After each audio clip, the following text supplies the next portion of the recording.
교학 교장의 거꾸로 지구과학 교실 시작합니다. 오늘의 배움 주제는 다음과 같습니다. 자, 오늘 우리는 생명가능지대를 배웁니다. 생명가능지대 말 그대로 생명이 존재할 수 있는 그런 지역, 그런 행성들이 어디냐라는 거죠. 자, 그랬을 때 보면은 우리 지구는 생명이 존재하고 있잖아요. 우리 지구가 있는 곳이 결국 생명가능지대입니다. 저 어떤 경우냐? 생명이 존재하려면요, 가장 중요한 건 물이 있어야 돼요. 물이 있어야만 생명이 존재할 수 있습니다. 왜냐? 물은 일단 기본적으로 비열이 커요. 여러분들 비열이 뭔지 알죠? 비열이 크다는 말은 온도 변화가 잘 일어나지 않는다라는 거예요. 온도 변화가 너무 심하면 생물들이 살 수가 없습니다. 근데 물이 있으면 비열 때문에 온도 변화가 거의 없어서 생명체가 살 수 있는 조건이 완성이 돼요. 그리고 또한 물은 아주 좋은 용매예요. 좋은 용매라는 건 무슨 말이냐? 굉장히 이것저것 잘 녹인다라는 거예요. 다양한 물질을 용해시킨다라는 거죠. 즉 생명이 살아가는데 필요한 산소라든지 수소라든지 기타 등등 질소나 이산화탄소나 기타 등등 여러 가지들을 물은 다 녹이고 있을 수 있다라는 거죠. 그래서 물이 있는 행성에는 그런 다양한 물질들이 존재할 수 있다는 거예요. 그렇기 때문에 물이 있어야 생명체가 존재할 수가 있습니다. 그러면은 그 물이 있을 수 있는 조건이 어떻게 되느냐? 중심별로부터 적당한 거리에 있어야 돼요. 지금 보면 우리 지구 같은 경우는 우리 태양과 아주 적당한 거리에 있습니다. 그래서 얘는 적당한 온도 범위에 있어요. 즉 이 적당한 온도 범위라는 거는 물이 100도씨보다는 작고 그 다음에 0도씨보다는 높은 조건에 있다라는 거예요. 그래야 물이 물로 존재하죠. 만약에 우리 금성이나 우리 앞에 뭐가 있지? 수금, 수성, 금성 이런 것처럼 태양의 지구보다 가까우면 어떻게 되냐? 온도가 100도보다 높습니다. 그러면은 물이 아니라 수증기로 존재를 하겠죠. 그 다음에 우리 화성이나 목성 이런 애들, 우리 지구보다 뒤에 있는 애들은 보면 0도보다 온도가 낮아요. 그럼 이게 물이 아니라 얼음으로 존재한다는 거죠. 그렇게 되면은 안 된다라는 거예요. 물이 반드시 있어야 된다라는 거죠. 그래서 우리 지구가 생명이 살기에 딱 좋은 환경에 운 좋게 걸려있다 이렇게 볼 수가 있겠습니다. 자, 그러면은 이 생명체가 존재할 수 있는 생명가능지대도 중심별의 질량에 따라서 조금 달라집니다. 한번 같이 봐볼게요. 지금 여기 그림에 보면은 여기 가로축에는 공전궤도 반지름, 즉 중심별과 행성 간의 거리가 나와 있고요. 세로축에는 별의 질량이 나와 있어요. 자, 지금 우리 태양의 질량을 1이라고 했을 때 지구와 태양 사이 거리가 1AU죠. 지구가 딱 여기 있습니다. 근데 이 태양 정도의 질량인 별 같은 경우 생명가능 지대를 보면은 여기서부터 여기까지예요. 여기서부터 여기까지가 딱 물로 존재할 수 있는 온도다라는 거죠. 근데 만약에 별의 질량이 커진다라고 해볼게요. 별의 질량이 커지면 이 별에서 내뿜는 에너지가 더 강해집니다. 별에서 내뿜는 에너지가 더 강해지면은 원래는 여기서부터 100도 이하로 갔었는데 얘가 워낙 세니까 더 멀리까지 온도가 높아요. 그러니까 여기서부터 100도 이하가 됩니다. 그리고 원래는 요 정도만 돼도 0도 이하로 됐었는데 이제는 별의 온도가 세다 보니까 별의 에너지가 세다 보니까 0도 이하로 줄어드는 곳도 멀어져요. 더 여기까지 오는 거죠. 여기서부터 0도 이하로 줄어드는 거예요. 그래서 생명 가능 지대가 이렇게 넓어지게 됩니다. 이해가죠? 반면에 별의 질량이 작으면 얘는 에너지가 작은 별이니까 여기 정도만 와도 이제 100도 이하로 떨어지고요. 그 다음에 0도보다 높아지는 곳, 0도 이하로 떨어지는 것도 여기로 가까워져요. 상대적으로 여기보다 가까워지게 되는 거죠. 그래서 생명가능 지대가 이렇게 좁아져요. 자, 그래서 정리해보면요. 지금 이 그림에 나와 있듯이 별의 질량이 크면 클수록 생명가능 지대까지의 거리는 멀어지고요. 그리고 생명가능 지대의 폭 자체도 넓어집니다. 반면에 별의 질량이 작아지면요. 생명가능 지대까지의 거리는 작아지고 그리고 가까워지고 그리고 폭도 굉장히 좁아지는 것을 알 수가 있습니다.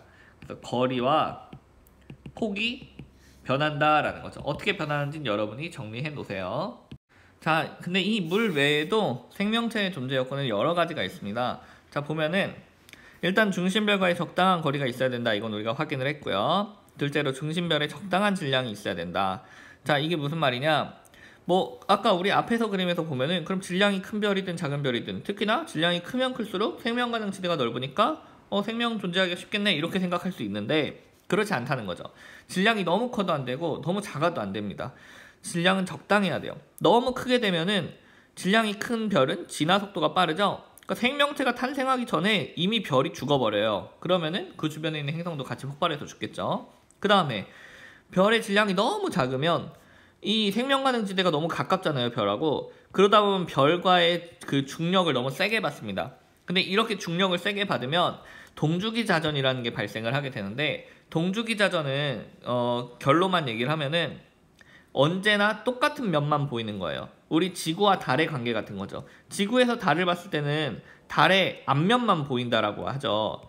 달의 앞면만 보기 때문에 만약에 이게 지구와 달이니까 그런 거지, 만약에 별과 행성이라고 하면 이 별에서 오는 빛을 이 앞면만 받게 돼요. 뒷면은 못 받고. 그럼 앞면은 굉장히 뜨거워지고 뒷면은 굉장히 차가워져요. 그러니까 이게 환경이 굉장히 그 생명이 살 수 있는 그런 환경이 만들어지는 게 아닌 거죠.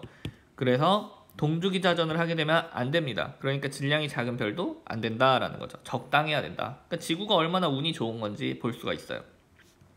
그 다음에 대기가 존재를 해야 됩니다. 대기들은 일단 생명이 살 수 있는 기체를 제공해주고, 온실효과를 이용해서 따뜻한 온도를 유지시켜주고, 그리고 오존층 같은 걸 이용해서 유해한 자외선 같은 것들을 차단해주기도 하죠. 자, 그 다음에 자기장이 있어야 돼요. 우리 지구도 자기장이 있다라고 했죠, 그죠? 이런 자기장의 존재는 태양풍과 같은 유해물질을 차단해 주기도 하고, 우주에서 오는 각종 우주선, 뭐 X선, 뭐 이런 선 말하는 겁니다. 이런 그런 유해한 것들을 다 차단을 해주죠. 그림에서 보다시피 이렇게 막아줍니다. 자기장이 이런 식으로 방어해주는 거죠. 그래서 이런 걸 만약에 사람이 그대로 맞으면 막 암 같은 거 걸리고 그래요. 근데 이걸 다 차단해주니까 얼마나 고맙습니까, 그죠? 이런 것들도 필요하다. 그 다음에 또 하나, 적당한 자전축의 기울기도 필요하더라는 거죠. 왜? 적당하게 자전축이 기울어져 있어야 계절 변화가 나타나는 거죠. 계절 변화가 있어야 다양한 생명들이 살 수 있죠. 예를 들어 꽃 같은 거, 봄에 피고 뭐 겨울에 지고 이런 걸 반복해야 되는 거예요. 얘네들은 계속 펴 있으면 안 된다는 거죠. 적당한 기울기가 있어야 하고, 그다음 위성이 존재를 해야 됩니다. 우리 지구는 달이라는 위성을 갖고 있죠. 위성이 있으면 조류에 의해서, 조석간만의 차이에서 갯벌 같은 게 생기죠. 이 갯벌이 생명의 보고입니다. 대부분의 지구에 사는 생명의 대부분은 이 갯벌에 있어요. 그러니까 갯벌에 매우 많은 생물이 서식하고 있다는 거죠. 그 다음에 소행성이 오는데 그걸 달이 막아주기도 합니다. 달이 직접 부딪혀서 막는 게 아니라 중력에 의해서 휘게 만들어 버리는 거죠. 딴 데로 가게끔.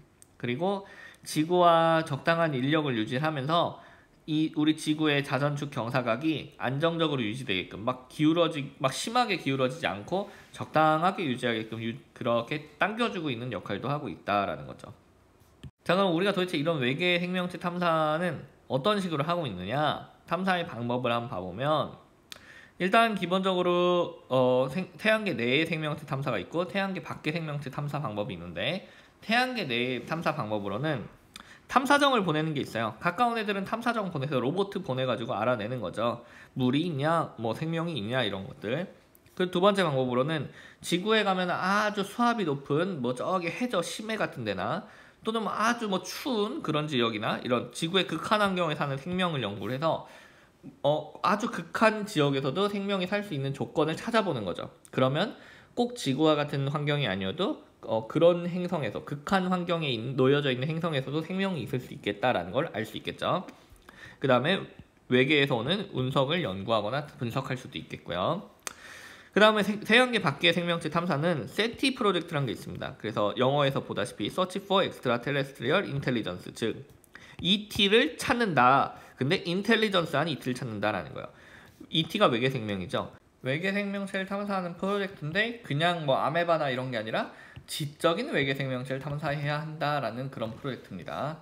영화 컨택트에 나오는 게 이 방법이죠. 전파를 쏴가지고 이제 외계의 신호를 받고 이런 것들이요. 자, 마지막으로 우주망원경을 이용하는 방법이 있죠. 지구에서와 달리 지구 밖에 있는 망원경은 대기의 그런 영향을 안 받아서 대기에서 산란되는 빛이 줄어들죠. 그러니까 그 멀리서 오는 행성들의 대기 성분을 분석하는데 더 용이한 면이 있습니다. 자, 오늘 수업 여기서 마치겠습니다. 수고하셨습니다. 큐바.